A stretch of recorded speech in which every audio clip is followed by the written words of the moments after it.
बालीगुड़ा कटारी साहि खली गोदाम रे अग्निकांड घटी। कंधमाल महिला खली समवाय लिमिटेड गोदाम रे निया लगी जलीगला लक्षाधिक टंकार खलीपत्र।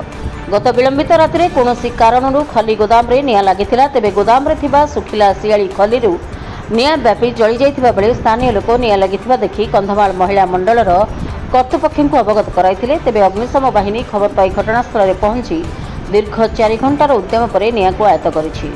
तेबे अग्निकांड में प्राय 12 लाख टंकार ऊर्ध्व मूल्यर सियाली खली लक्षाधिक टंकार हलदी सांग को बफेई खली प्लेट निर्मित मेसीन निआरे पोड़ी नष्ट होइतिबा जणा पड़िछि। तेबे सर्ट सर्किट रू अग्निकांड घटितिबा प्राथमिक स्तर रे तदंतरू जणा पड़िछि।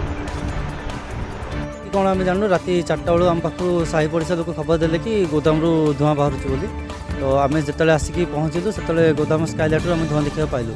सांगे सांगे दमकल ऑफिस को फोन कलु। 10-15 मिनट भितर पहुँचिकी सांगे सांगे निया को आयत्त करने आरंभ कले। किंतु जेहेतु गोदाम रे सुखा खली पत्र थिला, हलदी थिला एवं विभिन्न प्रकार यांत्रिक सरंजाम थिला, से निया बहुत जोर से माड़ी जाइथिला।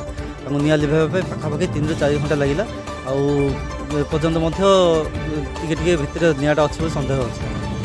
व्यापार क्षेत्र में आमर खली समवाय समिति जेहेतु आम समितिर कार्य था खली संग्रह करके गोदाम रे मौजूद रखा।